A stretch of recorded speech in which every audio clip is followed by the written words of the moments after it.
There's a lot of cigars that's been all around the world in a lot of different places, but this one right here, the El Sétimo Bardo, it's smooth. It's got a lot of heritage. It's got a lot of history, but it's a trendsetter, just like my guest right here. Hey. Hall of Famer Spencer Haywood. Let's join the Humidor.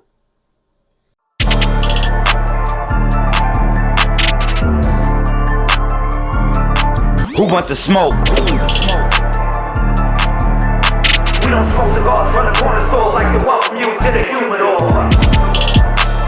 Who want the smoke? We don't smoke cigars from the corner store like to welcome you to the Humidor, right? Who want the smoke? We don't smoke cigars from the corner store like to welcome you to the Humidor. I can do this easy with a blindfold. My cigar look like a pine cone. Sitting back on my iPhone, smoking out in my time zone. Got the Patron and I'm ready to smoke. Patakas in action, I'm doing the most. Look forward to minute, I feel like the GOAT. Door for one day, I'm back in the boat. Watching the Humidor, that is the show. Walking my later, I'm ready to blow. Grabbing my coat and I'm ready to go. Look at my diamond crown, I got the glow. I'm giving them wisdom, I'm giving them knowledge. Give me a minute, I'll open my wallet. Cut the cigar and I'll smoke like a child. You watching the Humidor inside your CEBALLOS. We don't smoke cigars from the corner store like to welcome you to the Humidor. Welcome back to Chocolate City, right here in Las Vegas, Nevada, home of the stars, home of the bright lights, and we have to pay homage, and I'm paying big homage to one of the guys who set the precedent so I can play and live how I live. Many opportunities of meeting and hanging around with this person. The knowledge, the experience, the camaraderie, the jokes, the lovingness. My man, Spencer Haywood, thank you so much, man, for being on the Humidor. I want to start by just thanking you. I mean, for what you have done for me as a player and a person, my family, it's just tremendous. We're going to get into that, but how are you? I'm doing great.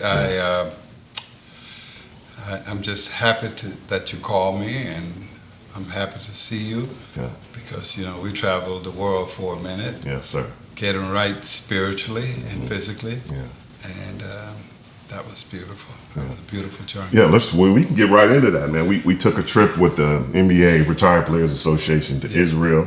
Got a chance to go to Jerusalem and see all of these places that, you know, we see in movies, television, we read about in the Bible, and really connect. And it just, I don't think it was kind of set that me and you just kind of got this brotherhood, but it was fabulous, man. It was fabulous. We got a chance to travel to Megiddo, the mountain, and we spent time there. We went down the Jordan River, the old gospel song, "Meet me at the Jordan River." You know, so we all of that history was just folded up. And then when we decided to go over to the Dead Sea, and that was just so awesome because here we were floating and not sinking, so yet that great salt was healing of the body and everything. So it was just so amazing because even at our size, to lift us up. Like as soon as you got waist high, it's like somebody was pushing you up, man. Just the minerals and everything. And I think, now I'm not sure, is that part of the remnants of when they said the Israelis was moving out of Egypt, that they walked across the sea? I'm not sure. I'm not sure either. It's documented, but we don't know. It's documented. A lot of false documentation over in that area. Real. Talk about the camaraderie of not only your teammates, but your opponents, people you played against. How us as a fraternity that we stay together and bond together as basketball players. Well, we are starting to understand that we are the caretakers of what we have built. And so what is happening now is that we have young players who do not have that history, so that they don't know that, you know, sacrifice was made so that they could have this illustrious life that they're living. And so it kind of hurts the leg in a way because they don't know that you have to have some physicality, you got to fight. And I'll see players coming down 3-on-1 and they're shooting out to the 3-point line. And that is, for a fan to look at that, it just tears them up inside to see that kind of play. So I think that with you, myself, and Oscar Robertson is coming out and speaking to players, it seems to be the commissioner Adam Silver is saying, you know, we're going to need you guys to kind of tell these guys that what they're doing is not right. And a lot of them, they like the lifestyle. They love, you know, the ambiance of the game and all of the stuff, but they don't like to put in the work. Yeah, it's a little different. You talk about the youth. When you watch the game now, on any level, high school, college, professional, overseas, where do you see it? Who do you admire and like to watch? Or would you slice your credit card and pay a ticket to see? I've always loved LeBron James because he plays physical. It was my style of play, and even though he shoots outside and handles the ball sometimes a bit much, but I like his style of play. Kevin Durant, Steph Curry, Chris Paul is just still a master. Some of the young guys I see that's rolling really nice is Heidelberg and the kid from Oklahoma, Shea Gilders. Yeah, he's something. Yeah. He doesn't open his mouth a lot, man, but no. When he make a move, I saw him make a move and he dunked. He didn't stand over the guy and everything. Because, you know, back in our day, even going back to my days in the early 70s, you'd have hit him in this ball. You're standing over you like that. What the hell is you going on? I say that to my kids all the time. Like, one, you can't fight. You grew up in the suburbs. Right. So, not saying that everybody in the suburbs can't fight, but secondly, doing all that dancing in people's face, in the era, I came in that era that just wasn't happening. It wasn't. It was even so dunk, disrespectful. Even a dunk, was disrespectful. It was like, wait, you trying to show me out? Show me out. And it just the showmanship and everything obviously has changed. But how far can it go? I think we're hitting rock bottom now. Okay. And we are going to now focus in on the fundamentals. And the perfect team for showing us how to play the game the right way is Cleveland Cavaliers. Yes, Donovan, the Spider. They're playing the right way, though. They go inside out. They don't start outside in. They are like, they move the ball real well.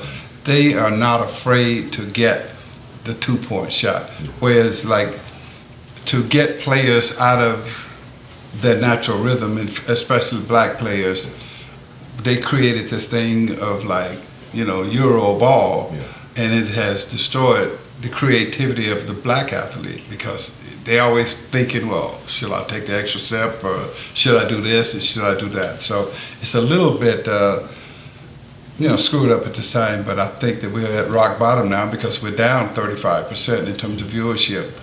And so we're going to have to go back to fundamentals because people love fundamentals. They love the old style. And they love a good rivalry and fight too. Talk about, you said the Euro ball, when it's no longer with us, David Stern took out the hand checking, took out the trash talking, took out the aggressiveness of the basketball player. And you saying it's taken away from the black athlete by doing that because that's where we grew up. That's the way we grew up, and we are a physical group. I mean, that is our DNA, and that's why I don't want to get too deep into it, but that's the original man. We were strong, like Hannibal, when we conquered all of Europe, as we moved all the way down through Mexico. Because when Christopher Columbus came to America, he didn't discover yellow Native American. He discovered black Indians. Because we had been here for 10,000 years. Right. Olmec heads are sitting right there in Mexico City as we know today.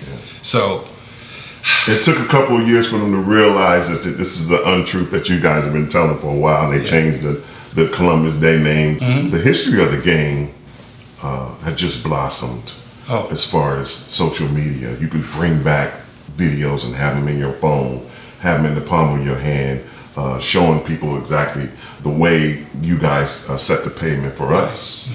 And so let me ask you, during that, do you know when you were coming up, 60s, 70s, in the early 80s, that you were a part of something as big as what it is now? Yeah, I knew because, let me just explain to your audience about my case.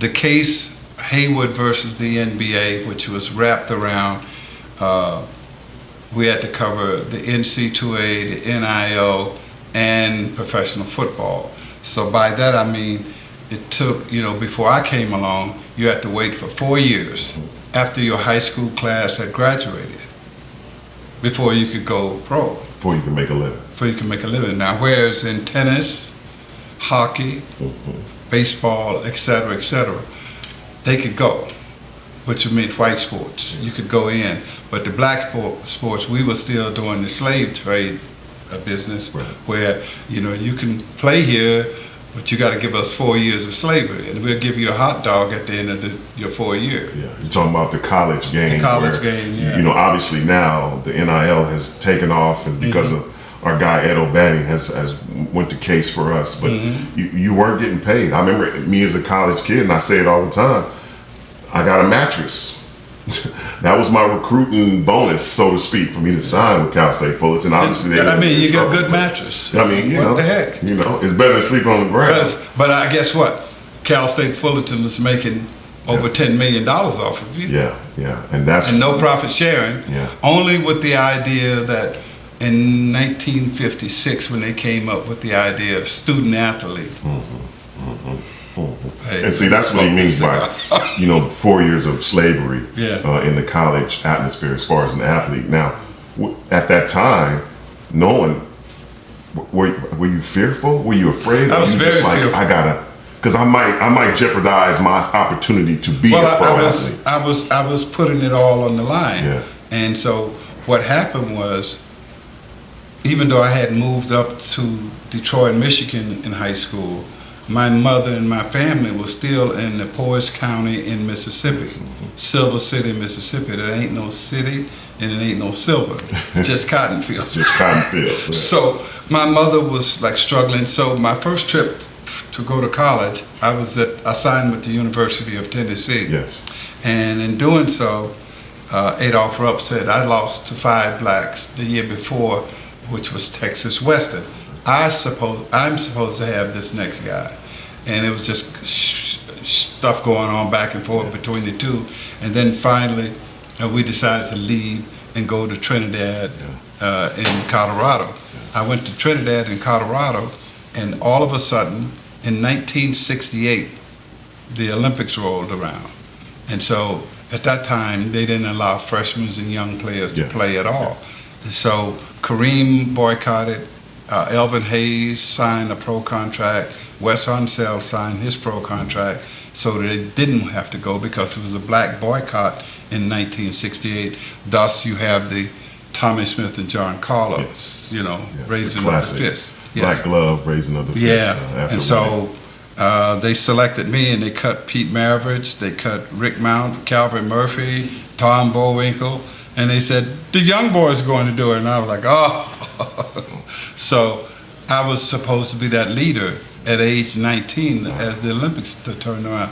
I turned that, can I say the word? Yes, sir. I turned that stuff out. Yes, sir. Yes, you did. And I set a record that lasted for 44 years in terms of the most points in the history of America at the age of 19. So I flash back to that point and say, do you know, 3 years before I was picking cotton for $2 a day, and now I am an American hero, saved this country from the commie Russian bastards. Wow, that's unbelievable.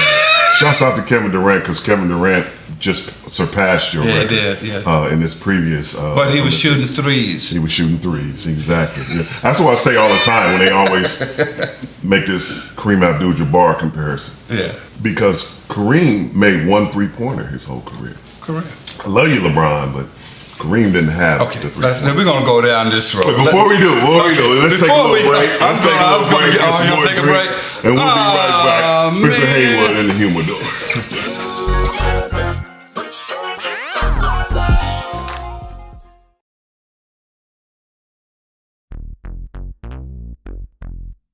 Years old, getting on a plane, going to the Olympics. The significance of that, obviously, if you're 19 years old, you can imagine, obviously taking a flight over the water. But How were you feeling at the time? Did you know that this was going to be historic? Not only the Olympics, but just what you were doing.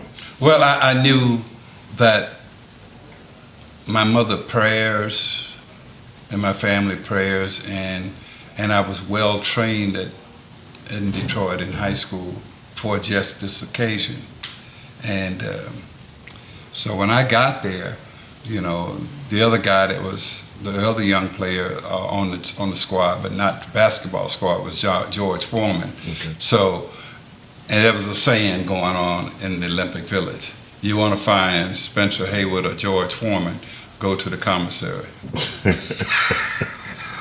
They gonna be there. Yeah, they're gonna be there because we was trying to eat them out of our house and home. So, so the Olympics started, and the first events were the long jump, and Bob Beeman ran up to the bench and hit it, and he hit the second one, and he spread out. He jumped out of the pit, a record. Wow. And then the next one was Tommy and John was racing, and we were like, John, don't look over, because the race was that tight. And he looked over. That's why he ended up in third place. Wow. And so they were talking about, you know, to us like, Haywood, you the star of the basketball team. You're gonna have to make a stand with us, bro. I said, yeah, I got you, man. Everything is cool. And so they were talking about the glove. And the first thing I said was, it ain't gonna fit my hand. It's long before Johnny Cochran. No OJ. No OJ. No OJ said. So we finished the Olympics and everything, and then they threw them out of the Olympic Village. Wow. Send them out of the Olympic Village, Wow. gold and silver. Wow. And was going to take our passports. So if we did anything that's uncomfortable with the Olympic Committee, you're stuck in Mexico City. Freedom of speech had nothing to do with it. No, man. So I was all nervous because all of my people in Detroit, man, you went to the Olympics. Kareem didn't go. Shoot, what are you doing at the Olympics? So, and I had to fly back to the University of Detroit because I had signed out of the Olympics to go back to Detroit to save my city because we had the riots of 1967. And so I was worried, man, these brothers gonna be like really bad on me. So when the plane landed, there was like 4,000 black folks out there waiting and saying, you did it, young man. You did it.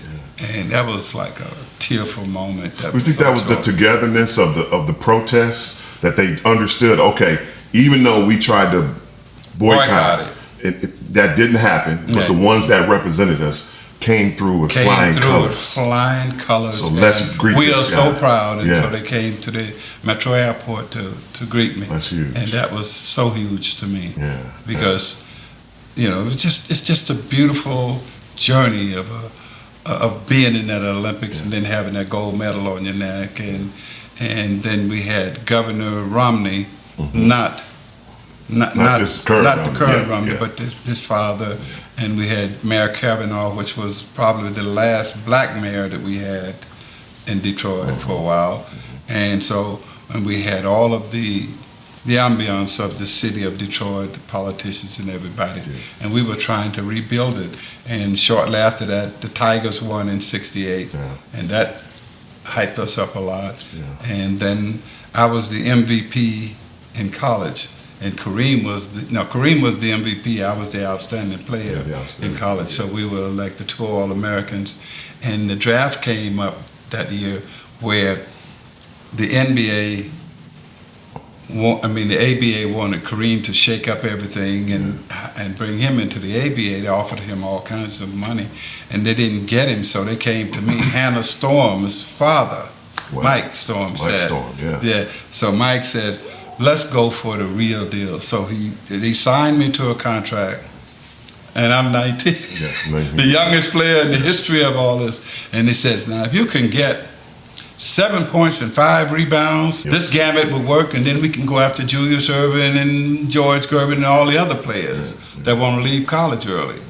And so I got lucky that year and did 30 points and Lucky? 20 rebounds. You talking about lucky, man? Yeah, was Rookie of the Year, Yeah. MVP of the league, yeah. MVP of the All-Star game. 19, 20 years old. Yeah. Doing it. Doing it. Now let's hold that thought just for a second, Spence, because obviously it's been noted and documented. Rest in peace, Muhammad Ali, aka Cassius Clay. When he came back with his gold medal, he couldn't even get a meal. In certain places, he still, he said he chunked it in the water. Yeah. You're at a point now where you're a hero, not only in Detroit, Mississippi, but all worldwide. All world. But financially, Detroit, I couldn't eat that medal. couldn't eat that medal. I couldn't eat that medal, brother. You know what I'm saying? And was that, and then you also still got sharecroppers and cotton pickers, family blood in Mississippi. How was the decision? You're like, I got to do something for my family. I can't do this hero without getting. Well, picking cotton, you have a sack on your neck, and you pick cotton with both hands. And my mother had been picking cotton since she was 4 years old. Wow. Her back had went out, so she was crawling on the ground, scrapping cotton. Unbelievable. And she'd fill up the sack, and then she would go back, and somebody had to help her get the sack to the trailer and dump it out and go back out into the field. Now, at that time at the University of Detroit, we had NBC, we had all of the major media were following me, and here I am saying I'm going to play in the pros, and guess what Mike did at the press conference? He said, this is gonna stop him, because the NC2A was like, hang him, kill him, do whatever. He's breaking all of our rules. What about our economics? We're not gonna be able to survive. So There's thousands of college athletes, but you're the one that's gonna mess everything up. So because I was changing the rule, and Wilt Chamberlain had told me when I changed the rule, he said, you're smarter than I am. I would never have taken that chance, because what he did in his senior year in college, he went to play for the Globetrotters for a year, and then came into the league. Yeah. But God, man, that was a battle that was taking place. When I walked into the arena in Seattle, just moving ahead, because I wanted to play in the NBA, so I signed with the Seattle Supersonics. And Sam Schulman, who was the owner of the Sonics, who was a good man. Lenny Wilkins was my player coach, who played and coached. And Rod Thorne was the assistant coach, and he played. And Tom Masheri was the associate coach, and he played. So we had nobody in a suit. And guess who was in the picture? Because I was young like he was, he made all of the pictures, and he talk about it all the time. Rick Wells. Oh, yeah. Yeah, Rick, it was my ball boy. And the guy that I was closer in age, because the other guys was like 30-something and stuff. And I'm going to the Supreme Court. I hadn't turned 21 yet, so I couldn't go in. I had to sit in with the ball boy. Rick Wells, ball boy at first in Seattle, then he went to the NBA office. He was a Phoenix Suns CEO, and now I think he's one of the high vice presidents with the Golden State Warriors. No, but he just left that position. Now he's the CEO of the Dallas Mavericks. CEO of the Dallas Mavericks. Wow. So he just ball boy with you, and you never know. That's my ball. That's why I keep hanging around you, because someday something's going to happen. Something is going to happen. Okay. So now I go. Listen. So I come into Seattle. We go out on the floor, and I walk out on the floor. And I'm getting ready to warm up play. So the NBA slams me with an injunction.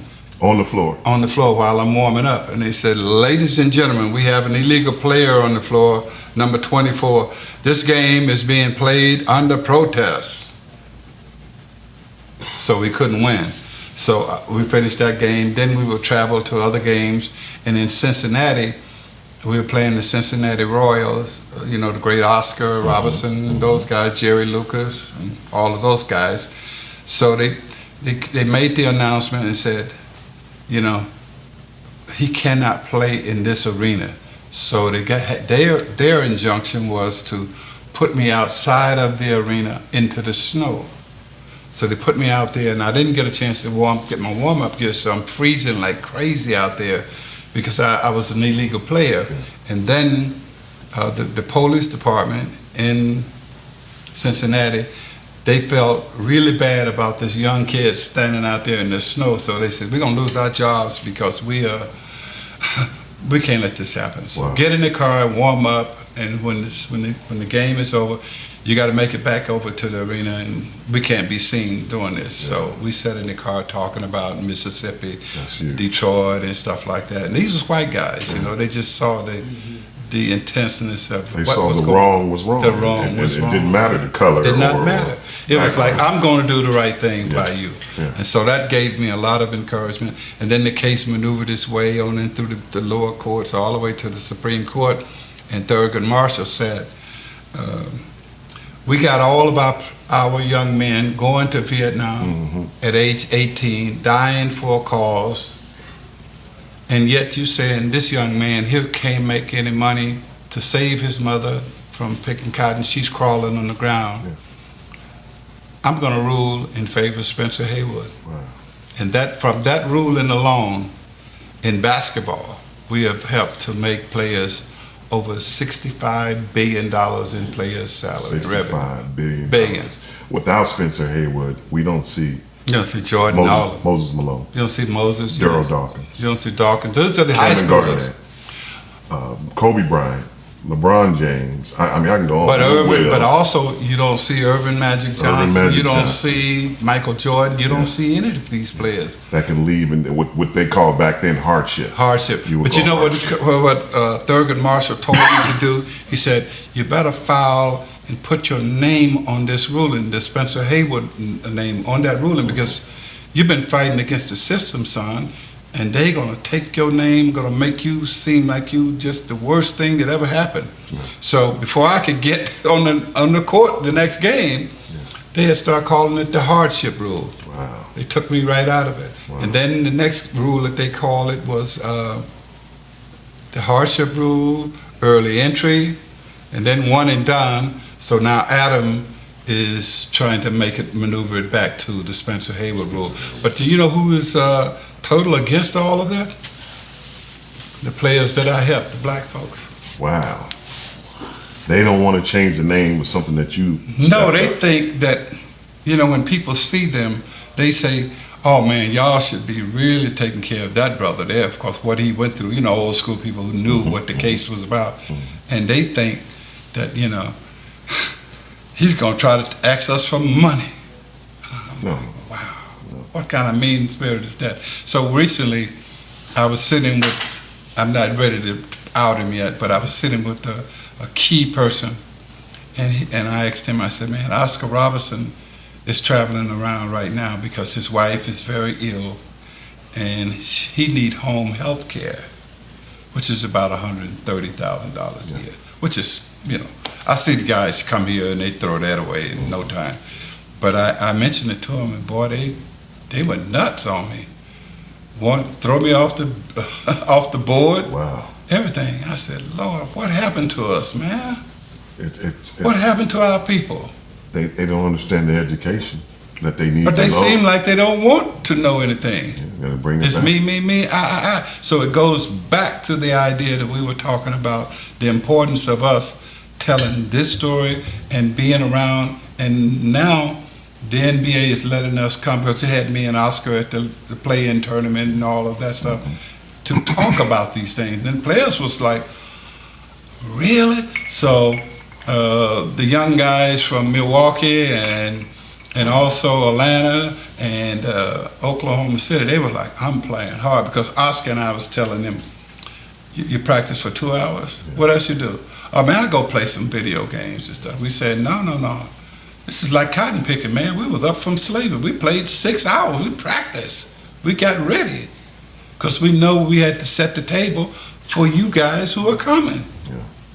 And so that's been the history of the game. History of the game. It's living proof right here. And that's why we have a fall off in terms of ratings and other things, because we are playing a Euro game in America. Euro game in America. We're going to talk more about that when we come back. And also, this man is supposed to be a billionaire, and I'll tell you, as soon as we get back, Mr. Humidor. I'm not getting too deep for y'all over there.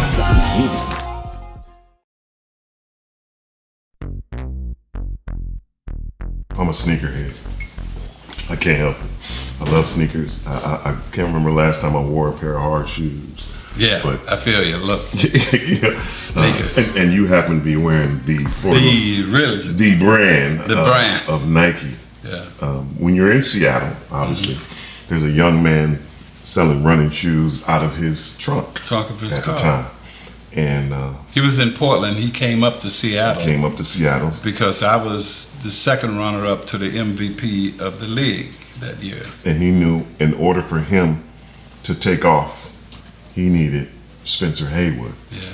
And we're talking about Phil Knight, CEO, owner, founder of Nike. And he came to you with a deal. Yeah. He came to you with a deal, endorsement deal. And you like, wait a minute, man, I'm playing basketball. What's these running shoes gonna do for me? Yeah, well, what he did, he had created this shoe similar, and he called it a Bruin because of UCLA, and that was the first shoe of that kind. And so he came in and he said, "Man, we're gonna be able to put it. This shoe, you can buy this shoe, your shoe, out of Dave Cook's Sporting Good." So we shot the poster. Everything was great, and then he says, "Well, I'm going to give you a percentage of the company." And, you know, being an old boy from down south, when he said, I'm going to give you some stock, I'm like, hey, man, I don't have no more pigs and animals. I ain't livestock. Yeah. I need this cash. I need some money. Yeah. And so my agent couldn't figure out how to get his 10% out of the deal. And since I had just came out of court, he had the power of attorney. He sold my stock because he was having a short terms and just getting started, so he wanted to, you know, live in his house. So he sold my stock, and so today that stock is worth $2.8 billion. $2.8 billion off of. And then also when I went into the locker room in the All-Star game, Wilt Chamberlain, Oscar Robertson, and Jerry West, you can't wear that stuff in here. Because it was a new shoe. And it was like, if you didn't have a Converse or an Adidas, maybe a Pro Kid, but that other shoe there, it's a Newport cigarette. It looks like a Newport cigarette logo turned upside down. So when I talk to you about the history of not only the game, but also the apparel, the footwear, this guy right here, I mean, we celebrate Michael Jordan as a chief. No, Jordan is when I get together with Michael, he just gotta blab his mouth. This is the first billionaire that don't have the money. Classic, Mike. You gotta come on the show, man. You gotta come on, Mike. You gotta come out. And you have to appear and just, you know, talk some good stuff. Yeah. Don't sit around playing golf all the time. Be a part of all of us, you know, because we have made, me in particular, because he left college early under the Spencer Haywood rules. So he's a good brother, man. He need to see you. This is going to be the show that everybody's going to come on and sit in the big chair. Yeah, I appreciate that. Yeah. So that's what I'm saying. You signed the contract. Obviously, you didn't get what you wanted to get, but then you know, posters. This is something that's unheard of. I mean, obviously, Arthur Ashe really was the first athlete to really like, this is my own brand, and coming across with tennis. I was in basketball. I was the poster. Yeah, the poster child for basketball. That's huge, man. Yeah, that's really big. You know, for Nike. For Nike. Yeah.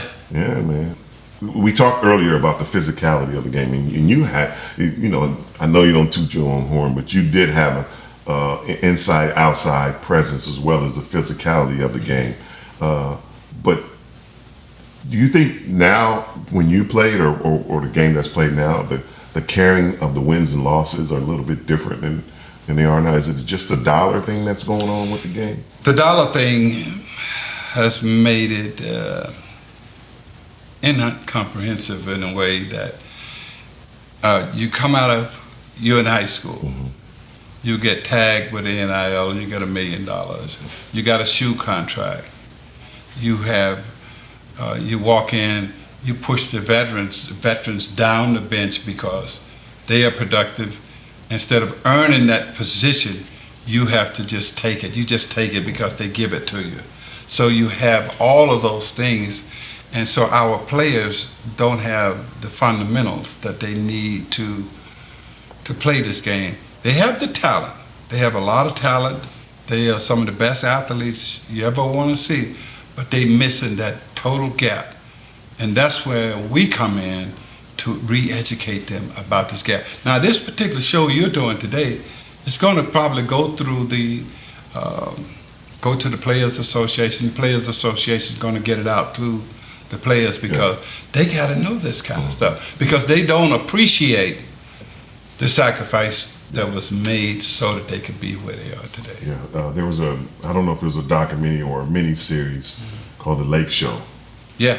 That came out and it really showed the friendship of you and who myself and everybody else thinks is a guy who's really to himself and a lot. Mr. Kareem Abdul-Jabbar, aka Luau Sindor. Yeah. How did that friendship start, man? Just because the competitive side of you two? No, coming we out played. Of Detroit, New York, or that thing? Yeah, no, we played. We were like the two best college players. Okay. When we played. Okay. And then when. Because it was you, Elvin Hayes, Kareem Abdul-Jabbar, and Pete Maravich. Pete Maravich, yes, yeah, with the top four. Calvin Murphy. Calvin, I forgot about Calvin Murphy. Oh my God. Woo. So quick, super quick. So Kareem was working on a Accord. It's a car, vintage car, and he used to come up to Seattle, and I used to give him my bedroom to stay in. Like, come on, just stay with me because we were jazz cats. We were not really, like into a lot of things. We listened to jazz. We made our salats. We made our prayers, and did all of the stuff. And we were just working on that. And then once he had a blow up in Washington, some people who he was putting up in the Muslim family, they got off the track and there was a shooting and stuff like that. So everybody was like, man, you can't be around Kareem. You know how the word in the leg. Don't be around him, man, la, la, la. I was like, hey, man, come on up here to me. Yeah. So he came to Seattle and stayed with me, and we hung. And that sucker was training and running the Green Lake, nearly killed me. I was like, trying to compete with Kareem. Well, we was competing because we was always competing, but it taught me to do that. And then when I was getting ready to get married to Iman, the model, the fashion model, Kareem was my second man, but he had got caught up in something that he had to do in L.A., so I had another brother, Abdul Gamal, and Ron Carter, the bass player. Okay. They came and sat in. Yeah. But Kareem and I have been dog tight. Still cool. Is. That's cool. Did he, because Bruce Lee is Seattle. He's Seattle too. Oh, he was up there with all of us. Oh, man. Yeah. Bruce Lee, the family up there, and he was creating this 1938 Accord. It's an automobile.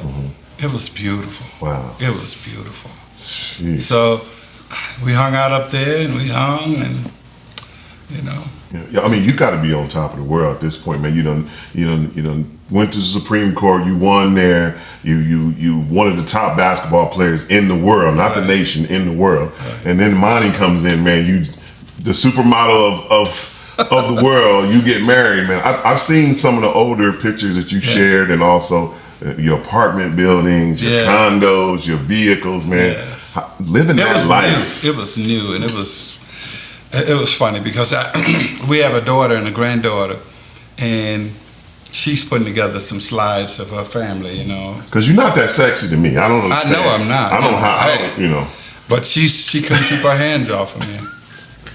It was like, girl, please, come on, let me leave. How did you guys meet? We met, I was meeting her roommate at a place called, one of the restaurants on 64th and Broadway in New York. She had just came in from Somalia and was just a new model on the scene. Peter Beard, who was married to later on to Cheryl Teague, who had discovered her. And so we were having dinner, and I'm looking at her roommate that I'm going to be supposed to be the date. And I'm looking at Iman, and I'm like, wow, because she had on her African garb with her face covered over there because she's a Muslim. And we left that particular night at that event and walked out of there holding hands because she was coming in from Africa and like a different experience. And I was basically a country boy from Mississippi, but living in New York. I had been around the world and everything. So we hit it off, and we hung, and we stayed in love for years until I got to L.A. And when I got to L.A. with the Lakers 10 years later in our marriage, I got to experiment with cocaine in a free-base form. And when I did that, my whole world just crumbled. Yeah, wow. Yeah, it crumbled, man. Wow. My marriage, Do you everything. know you was going through this while you were in this addiction? Yeah, well, I had the big river in Egypt on my side, and I'll give you an example. We would do film section afterwards, and Magic and Kareem was like, "Wood, you're not rolling on the picks here, man." And then Magic would jump in, and you're not catching the ball, because I lost my hands with that free base, and then I was doing quaaludes too, so I lost my hands. And so I came back with, "Hey, Magic, let's run that back." And so if you look at this pass you just made to me, you got a lot of spin on that ball. And that's why I'm losing that handle. And then Kareem, you serve. You shooting your sky hook from the right side, and I jump on the right side to receive it on the other side when you miss it. You're not missing that many, but when you do miss, it's rolling off the rim on the other side. The other side.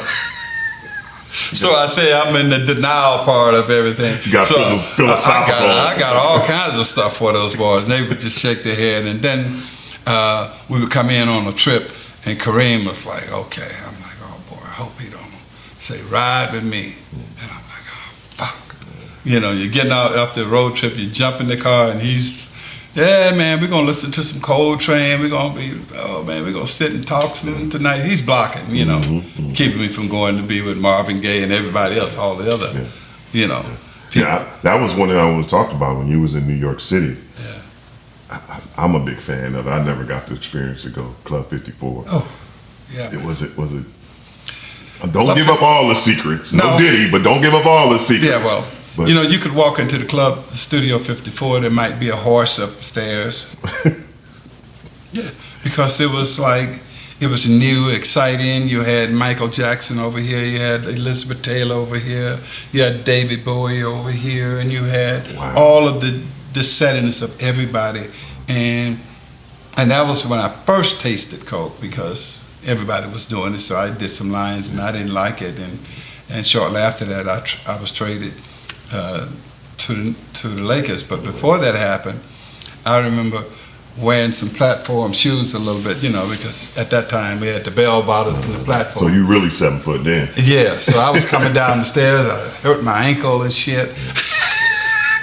And before that, right after that, David Thompson hurt his ankle coming down those stairs in his platform shoes. He was out.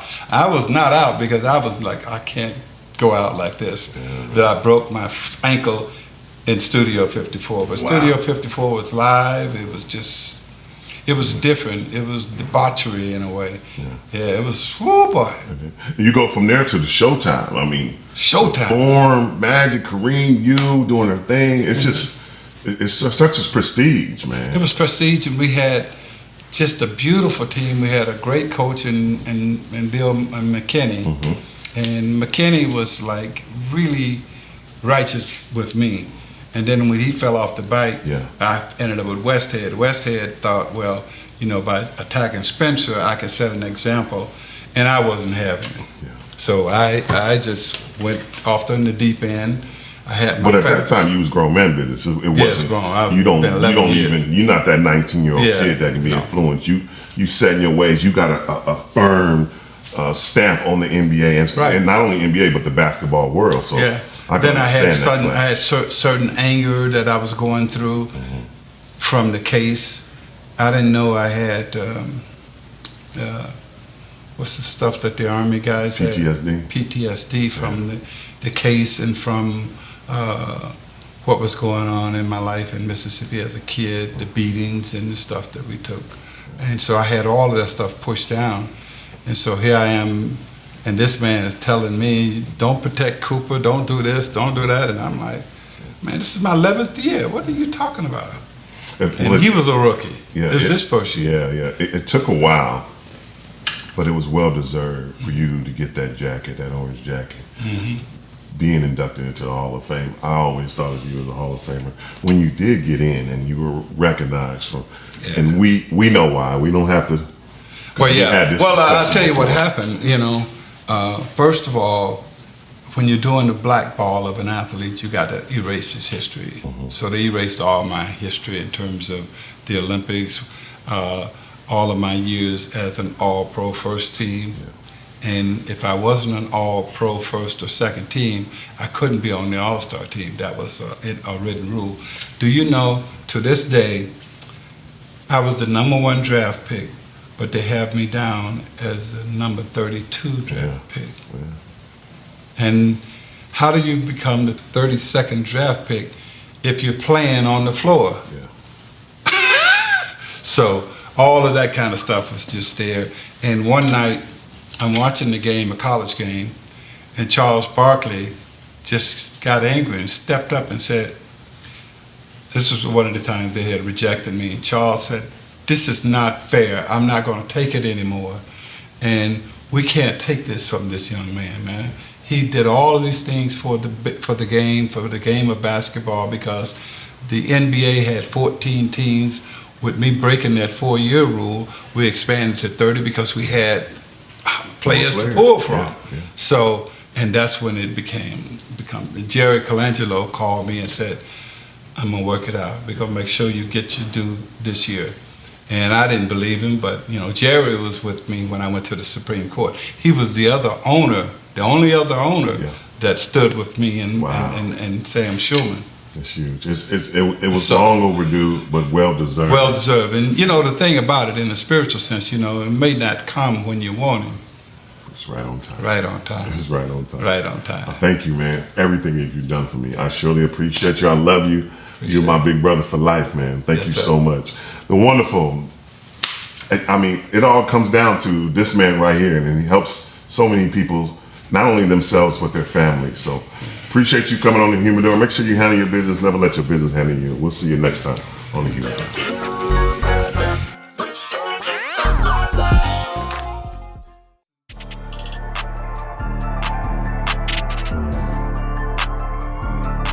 Who want the smoke?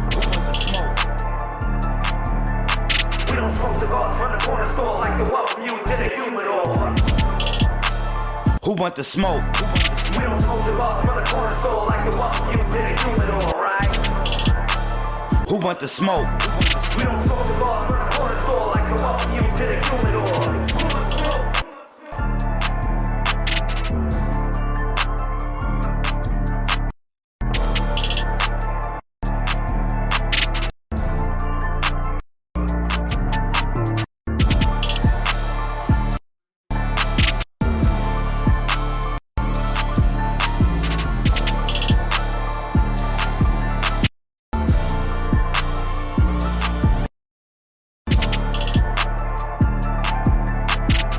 cigars from the corner store like the welcome you to the Humidor.